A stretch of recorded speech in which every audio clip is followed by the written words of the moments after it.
Welcome to our deep dive today. We're tackling really the big two treatments for hair loss, Minoxidil and Finasteride. Yeah, specifically for androgenetic alopecia, or AGA. That's the common pattern hair loss. Right, the kind where follicles sort of shrink over time because of hormones and genetics.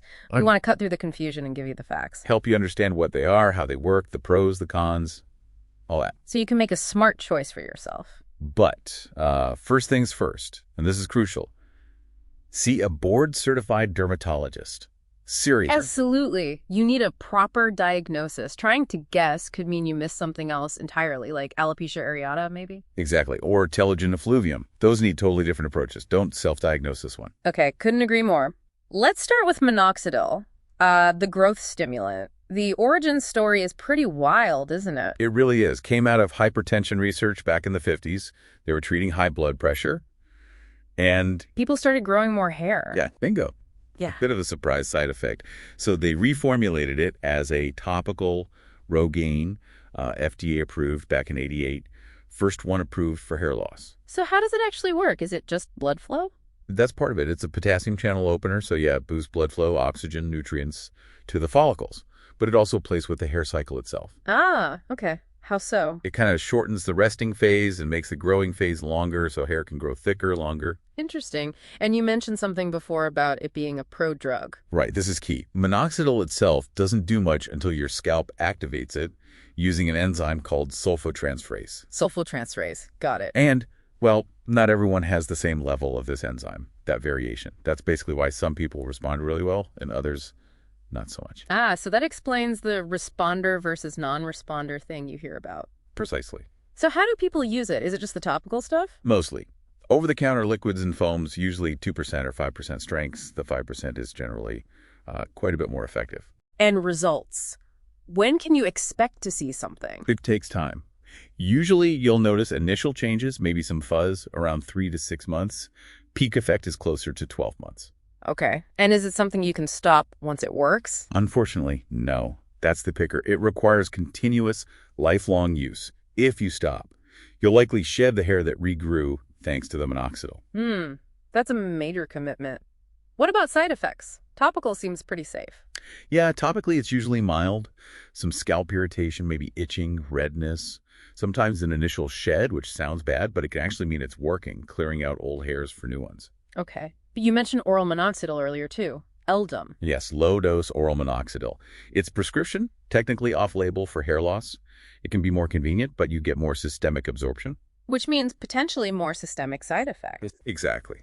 Things like hypertrichosis, unwanted hair growth on the face or body become more possible. And there are potential cardiovascular effects. Dizziness, maybe low blood pressure, faster heart rate, even fluid retention. It's important to remember the original high-dose oral version for blood pressure has an FDA black box warning. Right. Definitely something to discuss carefully with a doctor. Yeah. Okay, so minoxidil stimulates growth. Let's switch gears to finasteride. This one's different, right? It's the hormonal guardian. Totally different mechanism. Finasteride is all about DHT, dihydrotestosterone. That's the main hormone implicated in shrinking hair follicles in AGA. And finasteride blocks it. It blocks the enzyme 5-alpha reductase that converts testosterone into DHT. So less conversion, less DHT. How much less? It can reduce DHT in the blood by about 70%, and importantly in the scalp by up to 60%. That protection for the follicles is the core idea. And this one's usually a pill. Prescription only. Yes, the standard is a 1 milligram daily pill, FDA approved as Alopecia for men back in '97. We see a lot about topical finasteride now, often from compounding pharmacies or telemedicine places. What's the situation there? Yeah, that's a really important point. Those compounded topical finasteride solutions are not FDA approved. The FDA has actually issued warnings. Warnings about what? About their unverified safety, effectiveness, and quality control. They've noted reports of systemic side effects happening even with topical use, despite claims it stays local. So proceed with caution and definitely talk to your dermatologist about it. Good to know. So sticking with the approved oral form for men, how effective is it? It's generally very good at its job. Studies show it halts further hair loss in around 86% of men, and about 65% see some regrowth. Similar timeline to minoxidil. 3 months plus. Yep, takes a similar amount of time, 3 months or more to see changes, maybe a year for the full effect, and just like minoxidil. Lifelong commitment. Lifelong commitment, stop taking it, and the benefits reverse, usually within about a year. Okay. Now, the big question, side effects. This is where finasteride gets talked about a lot, especially sexual side effects. Right. In clinical trials, about 1 to 4% of men reported things like decreased libido, erectile dysfunction, or less ejaculate volume. And beyond sexual side effects. There are also reports of psychological effects, depression, anxiety, and sometimes physical things like gynecomastia, which is breast tenderness or enlargement. Then there's the whole issue of post-finasteride syndrome, PFS. What exactly is that? PFS is the term used to describe persistent and sometimes debilitating sexual, psychological, and physical symptoms that continue even after someone stops taking finasteride. And is it real? Is it common? Well, it is recognized in the NIH database of genetic and rare diseases. However, its actual incidence rate and the direct cause and effect relationship are still debated in the medical community. But it's serious enough that the FDA now requires warnings about potential persistent adverse effects on the drug's label. So definitely not something to take lightly, a crucial conversation to have with your doctor, weighing the potential benefits against these risks. Absolutely essential. It's about informed consent. Okay, so we have minoxidil boosting growth, finasteride blocking DHT. What about using them together? Is there a synergy there? For men, yes, absolutely. Often considered the gold standard approach, actually. They tackle the problem from two different angles. Like offense and defense. Kind of, yeah. Minoxidil is pushing for growth. Finasteride is defending the follicles from DHT.